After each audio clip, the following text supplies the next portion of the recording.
कितने लोगों को मैंने धोखा दिया, कितनों को ठगा, कितनों को लूटा, कितनों को मारा। उस पाप का परिणाम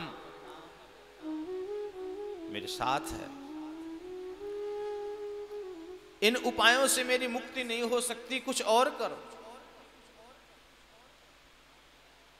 तब गोकर्ण जी ने भगवान सूर्य को अर्घ दिया और उस अर्घ देते हुए भगवान सूर्य से प्रार्थना किया कि हे सूर्य नारायण,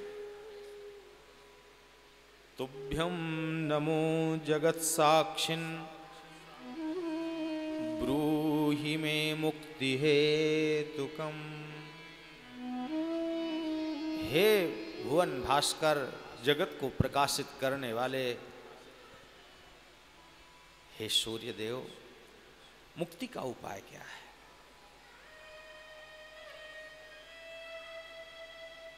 सूर्य भगवान से जब गोकर्ण ने, इस विशुद्ध महात्मा ने प्रार्थना किया है, तो सूर्य भगवान चुप कैसे रहते? रथ चल रहा है और बोल दिया।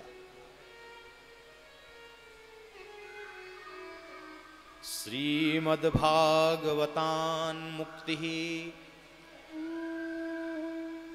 सप्ताहं वाचनम कुरु।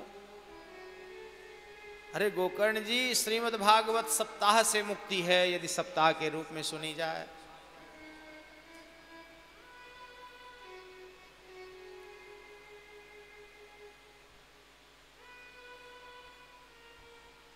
सूर्य भगवान की बात है, गोकर्ण जी ने भागवत रखी, प्रेत आया। अब प्रेत के रहने के लिए कोई स्थान नहीं मिला, तो एक 7 गांठों वाला बांस था,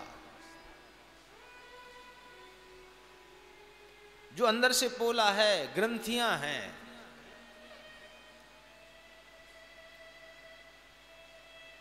प्रेत एक पोर में बैठ गया। पहले दिन की कथा हुई तो पहला पोर फट गया, दूसरे दिन की कथा में दूसरा पोर, उस दूसरी गांठ, 7वें दिन की कथा से 7 ग्रंथियां फट गईं, और वह धुंधकारी जो महाप्रेत बना हुआ था, वह दिव्य रूप धरो जातस तुलसी दाम मंडिता, वह तो भगवान के पार्षदों जैसा बन गया। प्रेत क्या कर लिया उसने? कुछ नहीं, केवल श्रीमद् भागवत के शब्द उसके कानों में पड़ गए, उसने सुन लिया। विमान में बैठकर धुंधकारी जाने लगा, तो गोकर्ण जी ने विमान लेकर आए हुए देवताओं से कहा कि अरे भैया, भागवत कथा के प्रभाव से यदि मुक्ति है, भगवत धाम मिलता है, तो अत्रैव बहवः सन्ति श्रोतारो मम निर्मला। यहां तो मेरे बहुत से श्रोता बैठे हुए, बहुत लोगों ने कथा सुनी है। यदि कथा के प्रभाव से मुक्ति है, तो वे सबके लिए विमान क्यों नहीं लाए हो, एक ही क्यों लेके आए हो? भगवान के पार्षदों ने कहा कि अरे आपकी बात सही है, हमें विमान ज्यादा लाने चाहिए, लेकिन योग्यता नहीं थी। योग्यता एक में ही थी कि उसके लिए विमान लाया जाए। क्या प्रेत में योग्यता? बोले हाँ, कथा श्रवण से लाभ देने वाली है, जिसने सुना है। अब कोई सुनेगा ही नहीं, मन ही नहीं लगाएगा, लाभ कैसे होगा?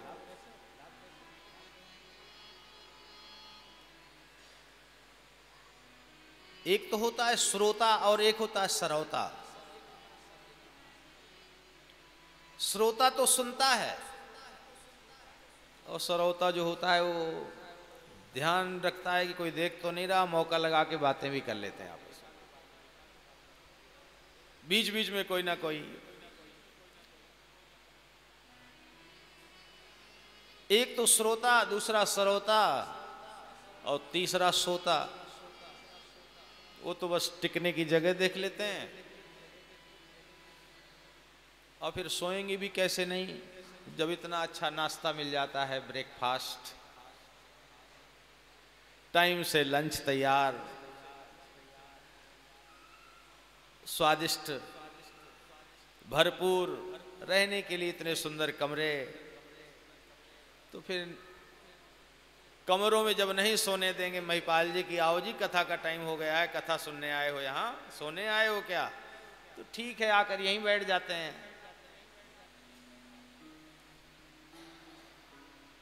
तो कथा का लाभ ऐसे नहीं मिलेगा, कथा का लाभ सुनने से मिलेगा,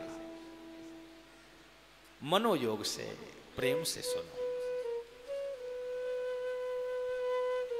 भगवान के पार्षदों ने कहा, गोकर्ण जी कथा तो आपने सबको सुनाई है, लोगों ने सुनी है, और कब तक सुनी है? जब तक तुम्हारी आवाज कानों में पड़ती रही, बाहर जाकर फिर उसी संसार में, उन्हीं बातों में, उन्हीं विषयों में, इधर से सुना उधर निकाल दिया। तो फिर क्या प्रेत ने किस प्रकार से सुना? बोले इसको पता था कि इस उपाय से ही मेरी मुक्ति होनी है,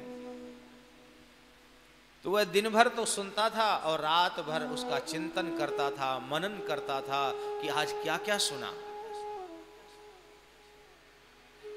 श्रोतव्यः मंतव्यः निदिध्यासितव्यः। सुनना ही पर्याप्त नहीं है, सुनने के साथ साथ मनन करना, चिंतन करना भी आवश्यक है।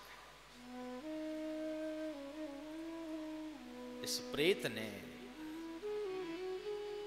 बड़े मन से सुना है, तो श्रवण के प्रभाव से भागवत प्रेतत्व से मुक्ति देती है।